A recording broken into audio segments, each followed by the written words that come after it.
अभी भी है प्रॉब्लम कि पेरेंट्स ढूंढ रहे हैं, स्कूल्स मिल नहीं रहा, स्कूल्स के पास सफिशिएंट सीट्स नहीं है, बच्चे ज़्यादा हैं। Three main reasons for that problem. First, capacities of the school is less. I think the second fundamental problem is, as I mentioned, that the stakeholders' incentives are not aligned.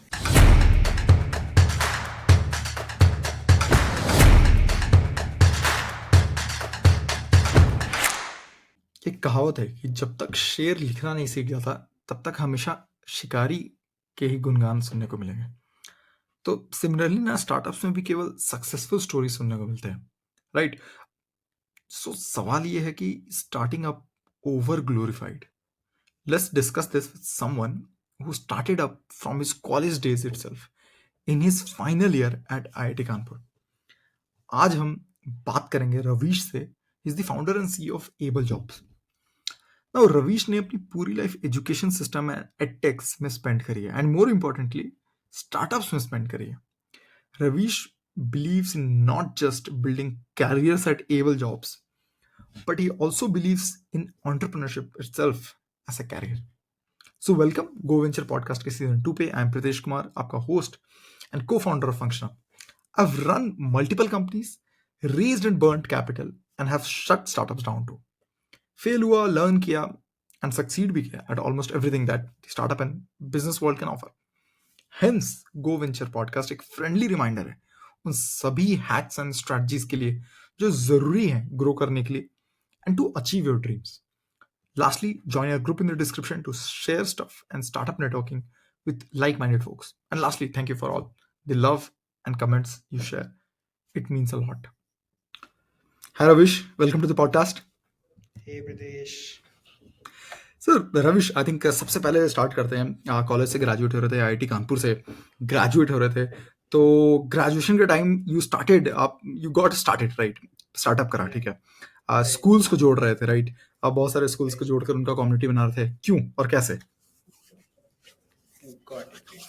So there's a backstory to it. I will cover that backstory, and then we'll come to how the problem came to the front and how we ended up solving it.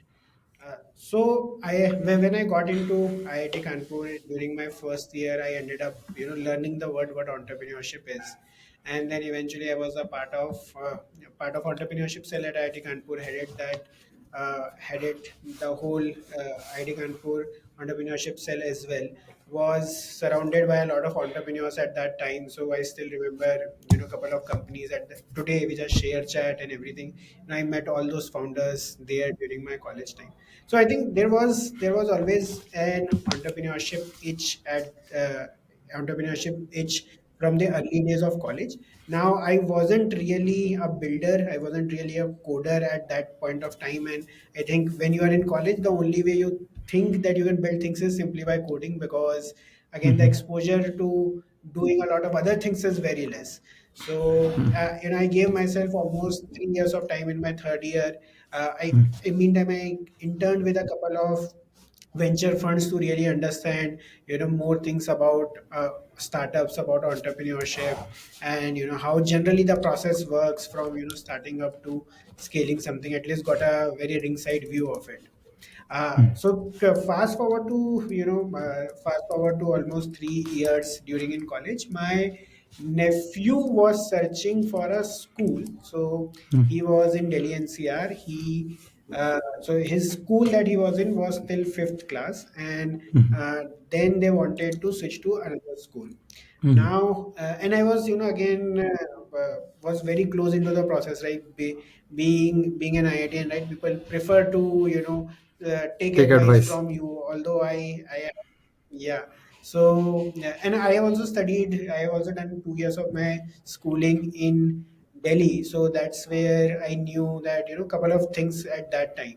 So that's where I kind of saw the problem very closely. And then when I was kind of searching that can you find school reviews, and can you look at a school without visiting them, I couldn't find anything that was there at that time.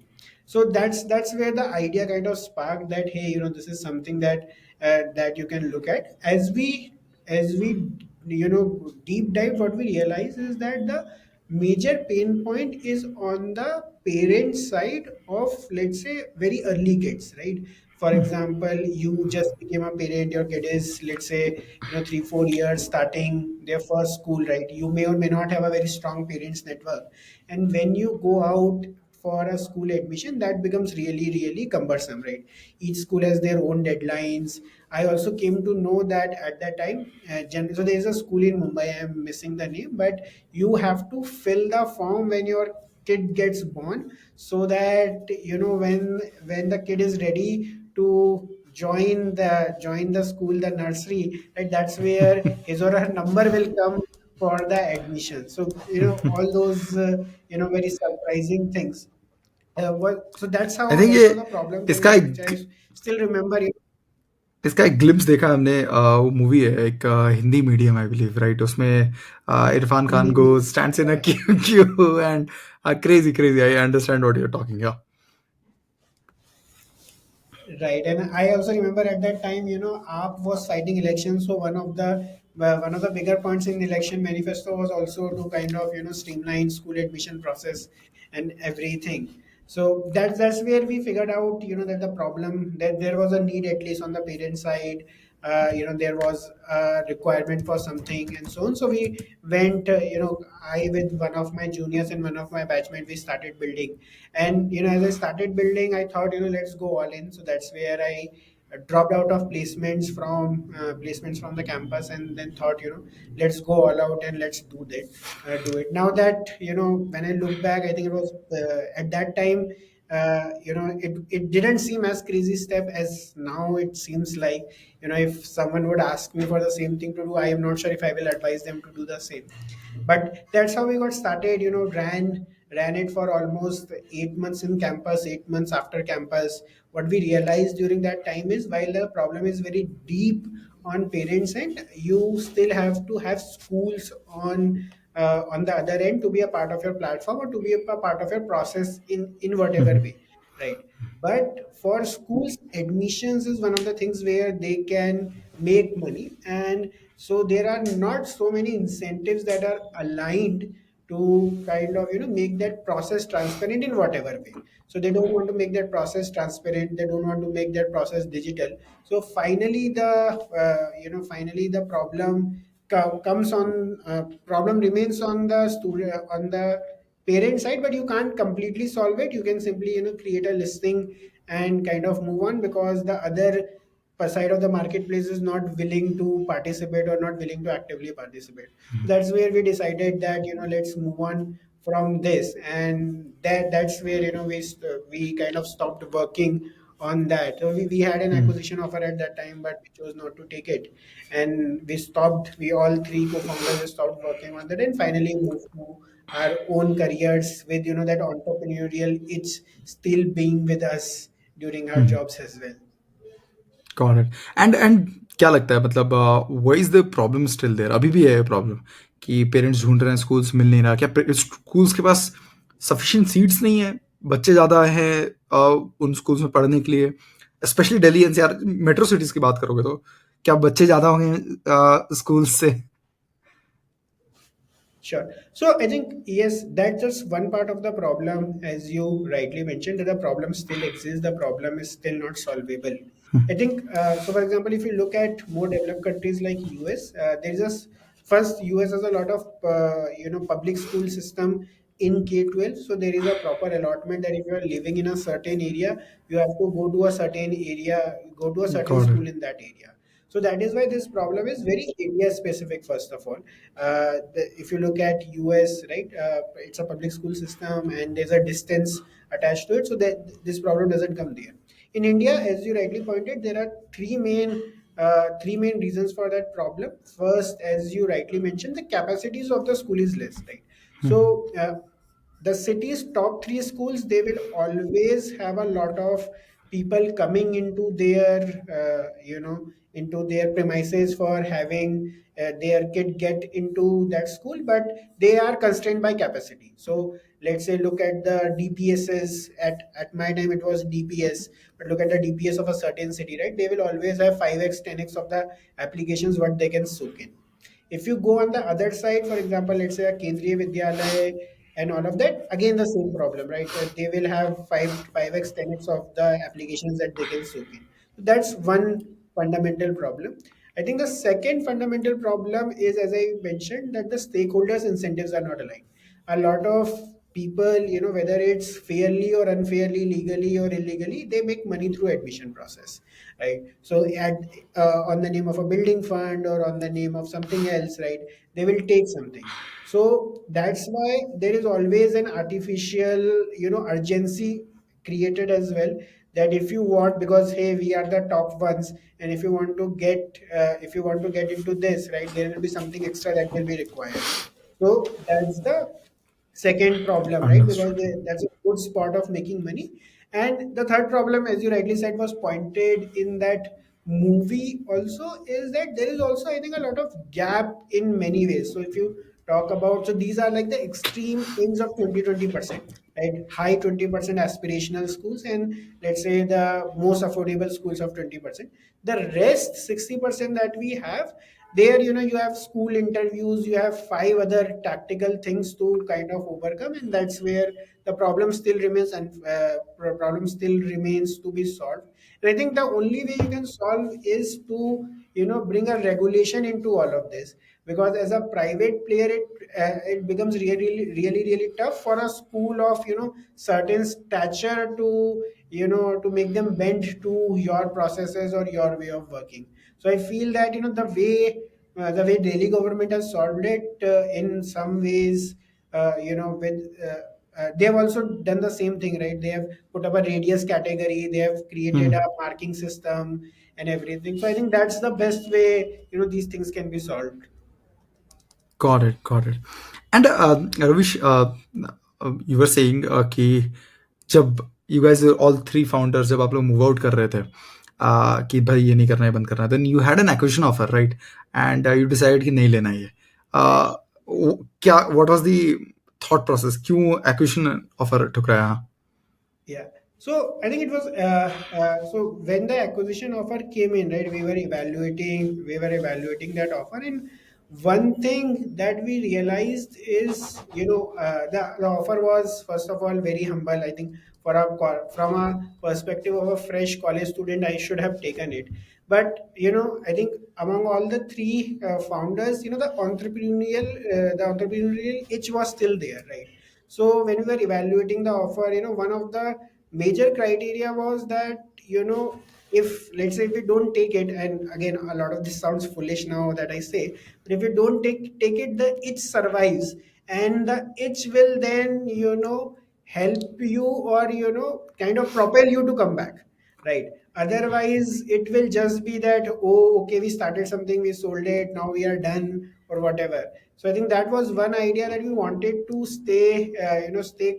we want to stay closer to that age, because we have seen, with our seniors or with a lot of folks that at that time we were interacting, that once you get into a profession, right, that itch tends to die away for different reasons.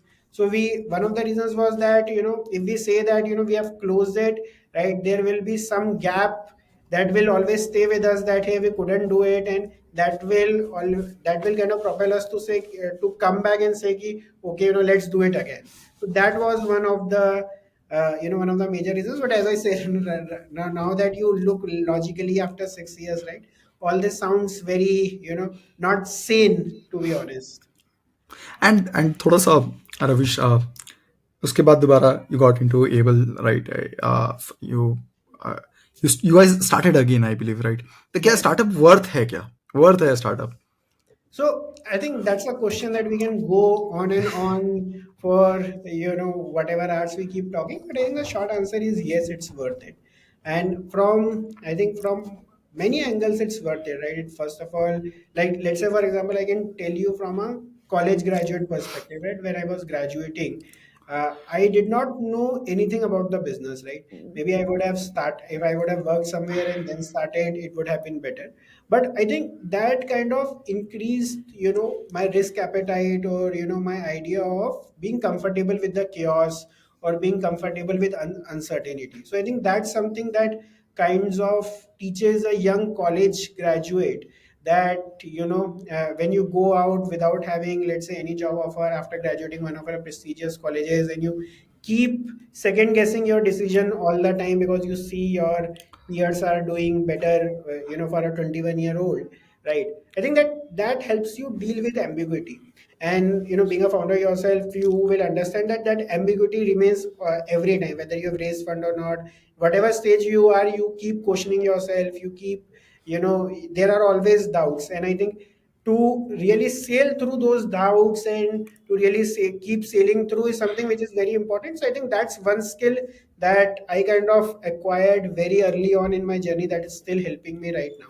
And again, as a college student, right, you do a lot of things on a pure hustle basis, right? Because you don't know, you don't have money to spend, you can't do marketing, so you do a lot of hustle. For example, we stood in front of an admissions school admissions fair because we didn't have the money to take a stall inside, and we were distributing the pamphlets. So all those, very ground hustle you learn, and then once you get into the job, then you start appreciating the other part also, the process, how valuable money is if you want to scale the business. So overall, for a young college graduate, I think it's worth a try. There's no downside to it. And I think as you progress in your career, the other thing that are startups, the sheer satisfaction that you're solving something, you're making world a better place, that definitely helps you, go have a great sleep at the end of the day. That's the first thing. And again, there are always a lot of exposure as founders. You have to scale, you have to be a different person every month or every quarter or every year, depending upon which stage at your company is. So yeah, in short, it's definitely worth it. What's up, guys? Pritesh here. I hope you're enjoying the podcast so far. I want to take a moment to just personally ask you for your help. If you're enjoying the podcast, would you be willing to share it to someone you think would love it too? Maybe a friend, family, a social media, even in a conversation with someone. You know, this recommendation means the world to us, and it's because of people like you that we are able to produce this podcast on a weekly basis. So, thank you so much for your support so far. I would love if you could help us reach more people who would love and benefit from it. Really, really appreciate it. And now back to what you do best. I think I don't want to advocate on the other side of it. Take care. But let's talk a little bit about one side of the startup ecosystem जो बहुत कम लोग बात करते हैं, which is the financial side of it. Worth है Yes. क्या financially? Uh, Again, I don't want to advocate on the other side of it. I don't want to say कि startup नहीं करना चाहिए. But there's a famous saying that goes something like this कि uh, as long as the lion does not know how to write, the hunter will always be glorified, right? So what I've also seen about startups मैंने जो चीज देखी है is कि because the stories are being told by a lot many times are being told by founders only and successful founders only, right? So what's happening is कि वो बहुत ज्यादा glorify कर रहा है startup ecosystem को, बहुत ज्यादा entrepreneurial spirit को glorify कर रहा है, which is not a bad thing. Which is not a bad thing. Every country to grow needs a lot of entrepreneurial spirit, a lot of entrepreneurial blood. But I've also seen on the other side कि बहुत सारे लोग financial risk को under estimate कर लेते हैं. I've known friends, I've known people who have been in who have been in the startup ecosystem for good 8 9 10 years now, right? And when they look back, मतलब 10 साल बीत गए, they're still not financially stable, they're still struggling. So all of those stories are also there, right? So what I want to ask you probably is कि क्या financial risk हैं भाई? Ultimately इंसान एक कैरियर बनाता है so that they are able to earn and make a livelihood, right? In fact conventionally देखोगे तो सोसाइटी में यही एक्सेप्टेड नॉर्म है कि खूब पढ़ो एंड बड़े होकर खूब पैसे कमाना, right? So what are the financial risk involved, do you think? Got it. I think a great question, right? Since we hear a lot of success stories, this is never talked about. So as I said, right, for a college student, when I was doing my first startup, right, there was nothing to lose, right? The first 8 months, at least, I was in college, so I had free, not free, but yeah, at least that expense was on not on me. So housing, accommodation, everything was there. I think the next 8 months, why we chose to call it out was also one of the reasons that we were trying to we did not have money, right? So we borrowed some from, for example, I borrowed some from my father, right, saying that I have taken this decision. I want XYZ amount of money, right? And he would wire me every month just to run my basic expenses of living out there in a city. And I still remember when I got my job, right? I 6 months down the line, I ended up returning him all of the money. I think he was kind enough to, give that lifeline for the first 8 months when I graduated from college. And as I said, kind enough because again, being a government employee who spent his life savings to send his son to IIT, and if his son takes such a decision, that I think so that was very kind of a very good gesture on his side. So coming back to the original point, if you're early in the career, the kind of opportunity cost is very less, right? The opportunity cost both on time and money is very very less. If once you are, let's say, above 25, above 30, above 35, right, that's where the opportunity cost starts kicking in, both in terms of time as well as in terms of money. I think the basic idea is that you cannot be in this just for money, right? So that's the first thing. If someone is thinking that I'm just here for money, then it's definitely not going to work out. That's a second idea. Third idea is at some point of time, yes, it takes a toll on your financial health, because till a company stages at a certain point, the founder's financial health always remains dicey, and that certain point is by a very strong social definition is also considered as success, not just by a simple founder's definition. But I think what I have also learned now, it's been almost 4 years that I have also been building, is that you should one we should start looking at entrepreneurship also as a career, right? So when we look at career, we just look career from a perspective of jobs, right? But when you think of entrepreneurship, you generally think ki, let me try this for 6 months, let me try this for 12 months, let me try this for 2 years and see if this works out or not. I think at certain point of time you have to say that, hey, I am an entrepreneur. I will be an entrepreneur for my whole career, right? And maybe this is my first stint. Maybe something will be my second stint. Something will be my third stint. All of that. And I think if you go ahead with that idea that let's see entrepreneurship as a career, and it will still help you to ease out the stress that it comes out, right? Practically on a financial level, it will not make any difference, and it will just make you prudent. It's not that if you think of entrepreneurship as a career, you will have some extra money coming in your bank account. That will definitely not happen. But I think that will take away a lot of stress, because at some point of time you have said to yourself that, hey, this is what I want to do. Maybe this is one problem statement that I'm excited about. Let me spend some time on this. Then let's say I want to I want to build something big. I want to change the world, and maybe if not this problem statement, let's look at some other problem statement moving forward. So I think that is the mindset has to be that entrepreneurship as a career should be a mindset which we will see evolving. Right now that the ecosystem is also evolving in over the last 10-15 years, we'll see a lot of this as well, where with a career mindset, you go in, you keep trying till you succeed, and then you have support systems built around to make sure that you don't completely drain yourself financially. But yes, at some point of time, it will always have to have that call. The call will definitely come from a financial angle, but if you think it from a career mindset, maybe it is easier Mhm. to navigate through that journey. I think brilliantly said. Entrepreneurship as a career. I think I'll note it down and use it next time. I think, but एक बार careers बनाने पे आते हैं ना, Ravish. And Able Jobs, you guys work with learners. उनके careers के साथ you work, and you help them get jobs, get into companies, right? Something that we also do at Function Up.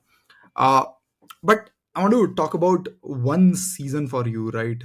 One particular season for you जब आप लोग एक महीने में 5,000 placements किए थे, right? 5,000 placements, if I'm getting it right, in a month. How and what did the process look like?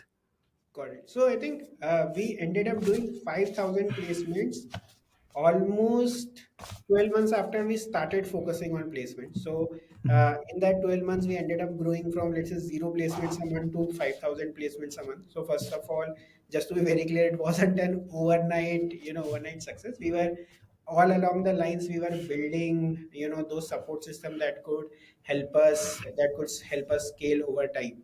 I think that tactical, the strategic or the tactical approach to that was that we figured out a couple of roles which were high volume roles that the students wanted to get a job into, the companies were interested, and at that point we were able to match it in the right way that month, right? What So roles were these, for example?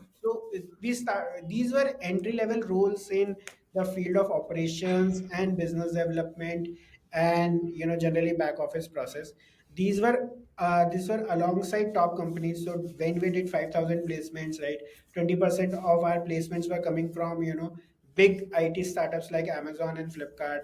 The rest 20% were coming from big banks like ICICI, HDFC, and so on. And then the other, almost 60% was a long tail where we also partnered with a lot of recruitment consultants who were hiring for other companies. A lot of direct partnerships also we ended up doing. So that's how we were able to do that 5,000 placements. And to be honest, I think that was one of the most exciting moments of the whole journey, that we were able to get 5,000 people a job in a single month, and we were really really excited at that time that yes, this is what we kind of started to set out, and we were achieve some part of it. And how did you source those many jobs? इतने jobs तो कई बार I think नौकरी and LinkedIn, ये जो बड़े job portals हैं, ये भी नहीं सोर्स कर पाते हैं. Right. So, as I said, right, it was because it was a 12-month work in progress, and everything came together that month in a right form. So, as I mentioned, the big startups were at a hiring spree at that time. Hmm. The banks were at hiring spree at that time. So, combined with the whole macroeconomic condition, plus because we have been in touch with a lot of them for 6 7 months, we were trying to partner with them in different ways. So things started coming together, and then we ended up achieving that number that month. Let's say I have no experience, Ravishana. How to find a job if someone has no experience? And or is that even a legit question? So I think the question is definitely legit, but we are looking at a couple of more things, right? What kind of jobs you are looking for, Hmm. what kind of backgrounds you are coming from, and where you want to go, and so on. But I think if I have to just give you a general answer by abstracting all of this, try to build projects or try to do something on your own about the job that you want. So whether it's data analyst, product, sales, design, anything, right? The generalized answer to is try to do the work on your own for yourself if you want to get a certain job. So that's like a one line answer to that. Got it, got it, got it. And थोड़ा अभी recent time की बात करते हैं. There's been an AI revolution, right? And nobody could predict, nobody could say कि ऐसा होने वाला है, right? And a lot of data science courses have come up. So how do you think the job market is going to evolve? Yeah, the whole learning space itself is, and the whole tech space is going to evolve around it. मतलब we are already saying कि ये data science कर लो, ये AI कर लो, ये कर लो, data scientist बन जाओ everywhere. Got it. So I think it is very kind of interesting with what's happening with AI, Chat GPT, and other LLMs and everything. To be honest, it's very very hard to kind of really look at how careers are going to change and how they will look differently. But one thing that I again and all these times when things are changing, right? I always try to go back and see what will remain constant, and can you just focus on that constant with everything changing around you. I think what with AI coming into the picture, for example, 2 days back, I wrote a script to scrape a certain website using ChatGPT. I have no idea how to write a script, although I'm an engineer by education. But I just wrote it, I ran it on the website, I got my work done in 15 30 minutes, which otherwise would have taken me at least 2 hours, and moved on. Right. So I think So one thing that AI is definitely doing is that it is making a normal your working professional or a workforce person a cyborg, right? That Ravish, for example, who did not know anything, could actually write a code because he had a fair idea of what he wanted to Hmm. get done from that code, and could understand the syntax. So the first thing is that we all will become cyborgs in ways, right? If I don't know coding, or if I don't know how to run Excel, I can simply go to, let's say, ChatGPT and say, analyze this for me, Mhm. or write this for me, or build this for me, and so on, in whatever modular form that AGI can do right now. So that's one idea. So I think the productivity will definitely increase. One person will be able to do much more impact, much more work in lesser amount of effort. That is, I think, already visible. But using all of this, what I've also understood is that the core concepts now really become stronger, right? So for example, let's look at it in a very small way. Let's look at Excel, right? Now, if you have to do data analysis using Excel or Python or Tableau, or for that matter anything, right? There are two things to it, right? First, to really understand what you want to analyze and how do you want to analyze, and the second part is to execute it, right? Now, what is happening is that this execution is becoming easier and easier, right? Mhm. For example, with Excel, let's say it took everything from a calculator, or everything from a complex operation that is done on paper to, let's say, done on machine. Then for example, Tableau and Python came in and they told you, okay, Excel has a certain limit of certain operations, will give you a much larger thing, much larger playground to play with. And now, for example, AI has come in and you can simply upload a data file on ChatGPT and ask them, give me X for this data Y. So I think this is getting abstracted more and more. But as I said, this is something which is remaining, which remains constant, right? Do you know what you want to do? Do you know why you want to do? And do you know what results you expect out of it? And that is, let's say, in some in for a lack of better word, you can say first principles thinking, right? So a lot of conceptual understanding will be very important. For example, when you go and ask ChatGPT to write a marketing copy, it will write a marketing copy, right? You might not, for example, today have to think for creative words, or Mhm. how to sew these words into a sentence. Mhm. That it will do for you. But whether this copy will make sense to your audience, will this resonate with the target audience that you're going after, is something that a marketeer has to take a call. Or am I looking at the right data point? Am I asking to analyze the right data, is something that a data analyst has to take a call. And I think that will become much more important. So for example, you and I don't know regression analysis. We can go to ChatGPT and say, give me a regression analysis of this data, right? And it will happily give us that, and we can go out and say, okay, I've done regression analysis and this is what my projections look like. But until unless you and me fundamentally understand what regression analysis is, right, there's no point doing it. Maybe that whole problem statement did not require regression analysis, but let's say simple arithmetic projections, if nothing, Mhm. right?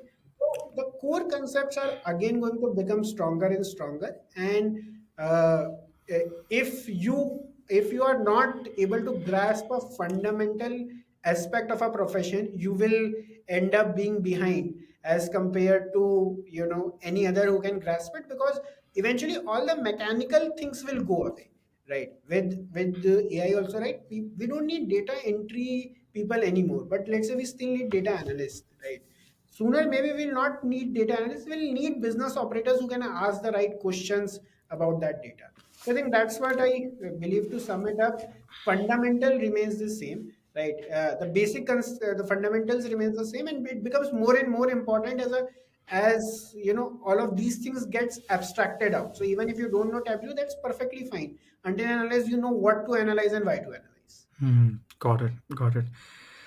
I think that was a brilliant summary. I think बहुत सारे questions raise होते हैं कि I think we have heard it time and time again कि will chat GPT, ये question है, will chat GPT replace all jobs, बहुत बार सुन चुके हैं हम लोग, ठीक है। बट एक क्वेश्चन जो हमेशा प्रॉब्ली बहुत डिस्कस नहीं हुआ है, विच इज कि ये जो एआई इन चैट जीपीटी रेवोल्यूशन है, इससे लोग कैरियर्स बनाने के लिए कैसे यूज कर सकते हैं, right? I think that you pretty much addressed a large part of that, right? So, hey guys, that's the end. If you enjoyed this, it would mean a lot to me if you subscribe and share your thoughts, reviews, and the guests you want. Join our group in the description, and दोबारा मिलते हैं next discussion में.